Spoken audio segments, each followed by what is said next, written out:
welcome to another episode of Glory of Golden State Gaming. I'm your host, Swampswimmer, and with me, as always, the Butch Cassidy to my Sundance kid, Vespasian.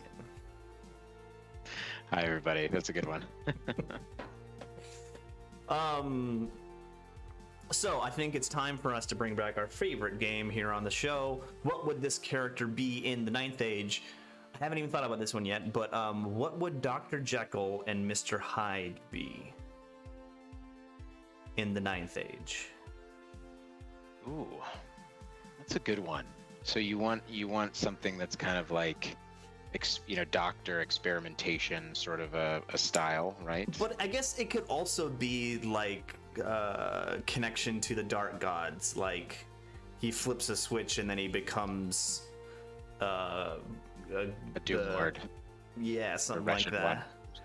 Yeah. It could go either way. So I would say my best bet is because he has to. Oh, like a cultist, like a possessed Yeah, cultist. yeah. Maybe. Yeah. I'm thinking either the possessed cultist route or it's a highborn elf. And it's like highborn elf society is nice and civilized and like he's a man of high class in this highborn elf world, but then at night he turns into the stalking monster because he's cursed or he's from science. Yeah.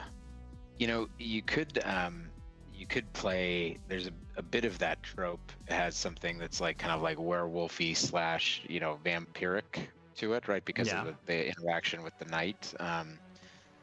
Yeah, it could be maybe he's a vampire that has to come out to kill at night to survive, sort of because there's a bit of a tragic thing to Dr. Jekyll's trope, right? Isn't there? I agree with that. Yeah, he doesn't want it. It's he did it to himself accidentally, and it's ruined his life kind of situation. Actually, that's a great. I like the vampire situation more. Cool idea. I think you're getting really good at these. I like them a lot. Specifically, like a Strigoi. Yeah, like needs to be bestial. Sure. Yeah. Okay. Thank you for indulging me on that one. But let's get to the bat rep. So last we talked, we went over Vespasian's round 4, so we're down to round 5, and it's me, and I am on table 4, within striking distance, pretty far striking distance, but still a striking distance of first place. I think if I got a 20 and the top players got 10s, I could maybe do it, but I get paired into someone who I hate seeing on the table, James. James is a great guy, but man, he beats me every time, and it seems like we play each other every tournament too. But we are, and also it's a really interesting list. We'll get to his list in a second. I was very, very impressed by his list. Hold the Ground, Dawn Assault. If you're interested in my list, please go back to the round 1 video. But for him, he is running a Marshal on a Dragon with a Crystal Ball, and he's an Imperial Prince, so he's got the Sonnstahl. Marshal BSB Black Steel Binding Scroll, Wizard on a Great Griffin, Alchemy, he's only an Adept, and a Dragon Staff. Wizard Adept on Cosmology. He's got a Prelate with heavy, just on foot with a bunch of armor. He's got 50 halberdiers with the Rending Banner. He's got 20 handguns. He's got 20 crossbows. He's got 6 Knights of the Sun Griffin with lances in the Flaming Standard. And then he's got Arcane Engine, Arcane Shield, a cannon, and a steam tank. Yeah. I think this is really a unique EOS list, but it's it took me by surprise, to be honest. I'm spoiling the end of this game a little bit, but those Knights of the Sun Griffin did a lot of work, and you'll see why. But when I was going into this, I was thinking I had a really good chance. I think I had a decent chance. So I've got a lot of ways to get through armor. And the literally thing that's slowing me down is the steam tank and the sun griffins. And the dragon, of course. Yeah. Yeah.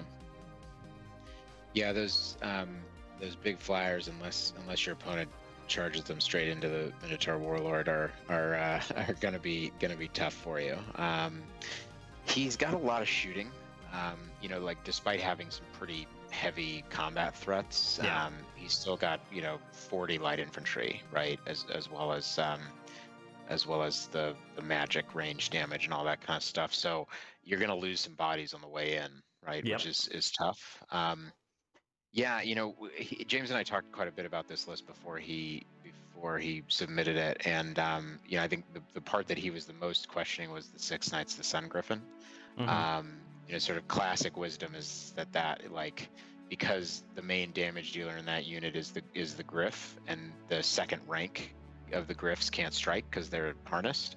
Then you're basically, any that you take after 3 or 4 is wasted points, is the established wisdom. But at the same time, that's 18 res 4, 2-up wounds. He's got 2 ways basically to buff their armor, right, between perception of strength debuff and word of iron, right? So he can basically I think the nifty thing is he has double perception of strength.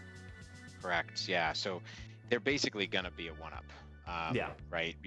Or effective 1-up in every combat, and it's a lot of meat to grind through, right? To the unit that size. So yeah, I think it's it's an interesting match. I think it's going to come down to if you can get the right matchups and how much you lose from the range damage. Yep. Right. Yep. So I agree. Yeah. So let's get into it here. On my Shamanism Wizard, I took Swarm of Insects and Chilling Howl because I knew I had to stop his shooting. So I went heavy anti-ranged. Let's see here. For deployment, I can't remember who goes first. Oh, I dropped to go first, so I just drop in the center. Around my so left to right, I've got the giant. I've got it's Dawn Assault, so I can't deploy to the far left here, and he can't deploy to the far right. And hold the ground, right? Yeah, hold the center. Yeah, right there. It's a Buckeye token right there. I've got my giant. I've got the gargoyles next to him. In the front, I've got one of my Wildhorn units. I've got another giant in the center, next to my minotaurs with gargoyles behind them, and then to their right another Wildhorn unit, and then my centaurs. Pretty straightforward deployment. Did you play that big thing on the left as a hill? Yes. That's next to the water bottle. Okay, got it. All I really thought about here is I gotta push up quick and I gotta get on top of that token. It's funny, both you guys deployed basically like centrally, like push it forward. It's kind of interesting. And he, this is the way he responded. He responded with the steam tank off to the left.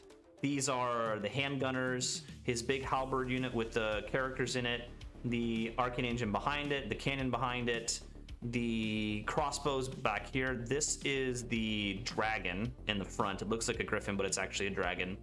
And then the wizard on the griffin is in the back here, and then the sun griffins are right in front of them.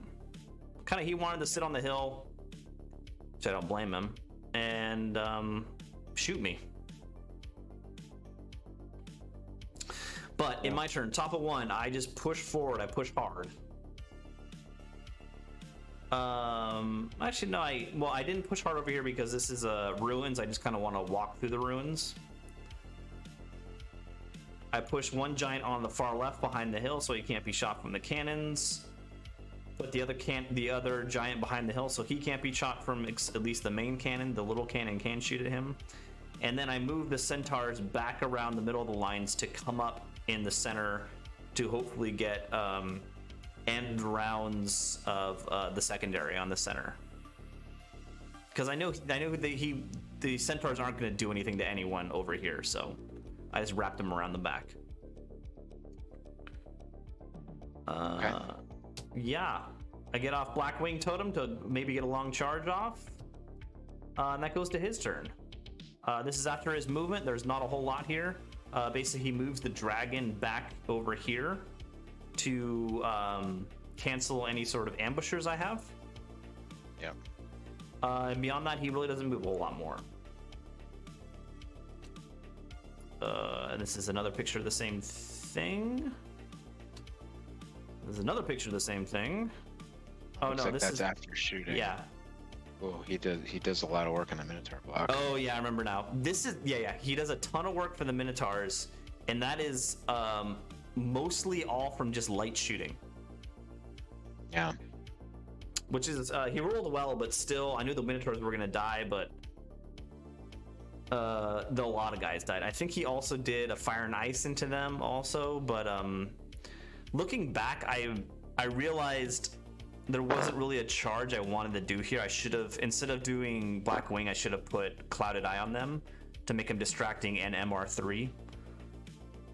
But that was... Yeah, I'm surprised that neither Howl or Insects. Like I think I would have prioritized like any one of those threes over Blackwing. But I don't know what your phase was. No, like. I definitely cast both of those, but I was trying to get a little greedy, and I think I actually didn't cast one of them, if I remember correctly. Anyway, just neither of them went through. He either stopped them or I didn't cast them. Got it. Then in my turn, I'm afraid of the charge from the Sun Griffins, so I chaff with them, and then I push more on both sides. Also, one of my units of Longhorn comes on, and I come on here thinking I can either maybe take the steam tank or just... Actually, no, I didn't think I was going to take the steam tank. I was just imagining him using the steam tank to go after these guys and taking the steam tank out of the game. Okay. That was my thought process. Okay. I didn't go for a charge with these guys. Okay. I just reformed them. Yeah. Were you? I mean, just looking at it, like could you have? Because he doesn't have any counter charge if you go into the halberd unit, like say with the warlord, right? Yeah. That's probably a better idea. I was just afraid of that halberd unit. I think that's a bunch of attacks. They're re-rolling the hits, they're distracting, and a lot of strength 4 attacks, and he can easily make them 5 or 6. I guess I just like why push the Minotaurs up in the middle so that he can blast the snot out of them. That's actually what we talked about after the game. Was I really should have pushed in the center with one of these Wildhorn units. And yeah, I completely agree with you. That was not the smartest move. It was the end of the tournament. I was a little brain fried, and I was just like, all I really thought about was pushing. Yeah, fair enough. Magic phase. I get Chilling Howl off, which is nice. And then this is his turn. He charges into the chaff here to take them. I think he still maintains his monsters in the back to cancel any ambushers. So not a whole lot of movement from him. Okay. This is shooting. He puts on, or maybe this is Truth of Time. He puts, this was a mess up by me. He put it on the Minotaurs, and I thought he was putting it on the Giant, so I let it go through. That was just a dumb mistake by me. But he wipes out the chaff and goes wide this way. Yeah, since you're in Horde, you might as well get all those attacks, right? Yeah. So in my turn, I go in with the Wildhorns. I wanted to go in with the Minotaurs also, but it was just too far of a charge, and he had Truth of Time on me. I throw the other piece of chaff up to stop the Halberdiers from going into the flank of these guys. So here, I was thinking if I can get enough buffs on this Wildhorn unit, I can blow through these guys. That's what I was thinking. Yeah, I think this is one of the weaknesses of when you when you take the 2 shooting debuffs with the shamanism guy, Exactly. is that then you're basically on spectral or blooded horn, right? And yeah, I think you lose some redundancy there, and if depending on the phase, he could dispel both of them, like what happened in our game, right? Then that with your warlord, yeah. So I go in. That's nothing, and then I only get gnarled hide, so I'm distracting. Oh. I end up killing one knight, and he kills a bunch, and I stick. So now I'm really worried. I guess when the halberdiers come in, I'm gonna have to take him with these guys or the minnows.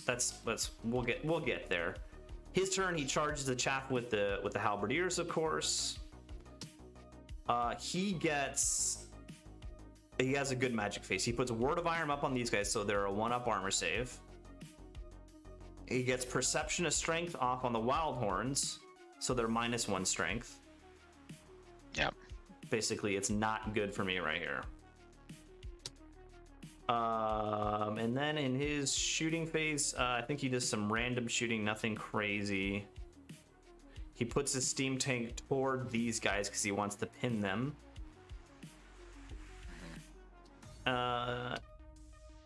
There's the shooting. He takes off all these guys. I think he gets Truth of Time off also. Man, he had a really good magic phase. I remember that. So again, we continue to fight over here. I do nothing to him, and he kills a bunch of guys. This is just a bad situation for me over here. Yeah, I mean, so they're effectively, if you've already used the Wild Bird banner, then you're wounding on 6s, and he's got a 2-up save. Yeah, I mean, you're not going to do anything there. So what I decided to do is I can't charge with the whole minnow unit, but I can corner out the warlord into these guys. Thinking I can. The warlord's gonna crush him, right? He's AP3, billion attacks. Yep. I'm like, okay, I was wrong about going into them in the first spot, but with the minnow warlord, he's gonna blow through, right? And then I can overrun into his wizard there, and then clean up the back ranks with the warlord. That's what I was thinking. I reform here to face the steam try to get away from the steam tank. Over here, I charge with the longhorns into his the flank of his handgunners. I make it, and I roll 4 1s for DTs in the water, and they panic themselves. Bummer. Oh wow, that's a shame. That was depressing, because that would have been nice. I would have taken the handgunner unit out and pinned the halberdiers. Well, and then they'd roll around in the halberdiers, but then he'd just turn and kill me. But it would have been a nice little chunk of points for me. Yeah, so I kind of reform the ranks over here. In this unit, I just get gnarled hide off again. I try to get reroll the wound and blooded horn, but to no success. And this is after combat. I end up doing, I think it was 3 wounds with the minnow warlord. And again, he kills a handful of my guys, and we stick again. I was just very impressed with this unit and how it performed against me. I think it did really well. He comes in with the steam tank. He goes in with the halberdiers into my giant here. It's really not looking good for me at this point. And I think at this point I call it, or no. What happens next turn is my minnow warlord and my wild horns both break, and he runs down my minnow warlord. Okay. Yeah, brutal. So yeah, basically this game just did not go how I expected. It wasn't dice. It was 100% James and his list. He beat me 100%. But I was just really impressed with with this unit. It just did it. I think this unit with the combo with either 2 or 3 versions of Perception of Strength and Word of Iron is an amazingly good anvil unit. Yeah. And yeah. they can essentially he's got three anvils, right? Yeah. And a very solid amount of shooting. And then the anvils also, I mean, the Stank, the Halberds, and the Sun Griffins can also fight, right? Yeah. He's got a huge leadership bubble and a few mobile pieces that can kind of help him win little battles and corner clip and stuff like that. I mean, I think it's a solid list. I think it's a really good list. It really took me by surprise. It's just that this list can just sit there and grind you. It can grind you for a long time. Yeah, I think if I can, you know, I think that you sort of lining up directly across from him and running at him, but then blinking is sort of like a best case scenario in this matchup for James, right? I mean, I think, you know, either, you know, fully commit and just realize that probably one of your Wildhorn units is going to get taken off at some point, right? Mm-hmm. Or load the left and try to kind of like sweep, let's get to the deployment across. Deployment here. Yeah. Hold on. I mean, I realize that enormous tower on the right really constrains what you can do, but like, you know, for example, knowing that you're getting first, oh, you couldn't drop in the left. I couldn't drop in the left because it was Dawn Assault. Yeah, I was really pinned into being right here. But really, we talked about it afterwards. I just should have pushed in the center with one of the Wildhorn units instead of the Minotaurs and hid the Minotaurs and then try to sweep them. Maybe put the Minotaurs on the right. I don't know. It wasn't the best deployment by me. I'll give you that. Yeah, I mean, I think maybe, you know, just like if you're gonna play, like if the matchup is gonna go this way, then just shove it all forward, right? I think you were like go to your first turn move. Is that like, did you max out your movement with all 3 of the blocks? I guess maybe you did-ish. Almost, but no. I was a little afraid of his the Sun Griffin charge. Yeah, and then I mean, I think, you know, putting the, you know, if you bring the giants up onto the hill, like I think you just need to give him more choices in this turn 1, because, you know, lined up like this, you know, what's he gonna do? He's gonna blast the snot out of the Minotaur unit, right? Yeah. I don't know. I had dollar signs in my eyes when I was, because I'm like, oh, I'm gonna put him up on the hill. I'm gonna cast Blackwing Totem. I'm gonna make a long charge. Yeah. That's what I was thinking and get into him. But then also he killed half the unit in the first round of shooting. So it's just like, oh, that killed all my plans. So maybe I should have gone for the long charge into these guys, because this is a much better fight for the Minotaurs than the Wildhorns. Yeah. But hindsight's 2020.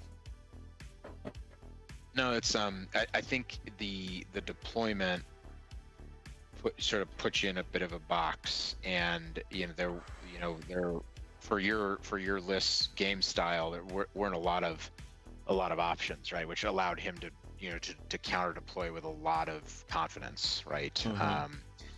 And yeah, it's tough. I think that really the way out would have been to just like shove everything forward and have a little bit of a different first turn magic phase, right? Yeah. But what did save me in the end, I didn't get zeroed because I ended up winning the secondary, which is the center token, which he never came out to claim. So that gave me 6 points. So it's a 6 point loss, which isn't horrible. So it is what it is. Good work. Okay. Hey, I mean, after where it was, that's 6 points is not a bad outcome. So yeah. All right. But yeah, I ended up, I think, middle of the road like I do every tournament. I always end up middle of the pack, nothing crazy, average of 10 points a game. But yeah, still a fun tournament. Thank you, Alex, for running it. Thank you, James, for the game 5. That's about it. If you haven't hit that subscribe button, please hit it. And everyone have a good evening. Thanks, everybody.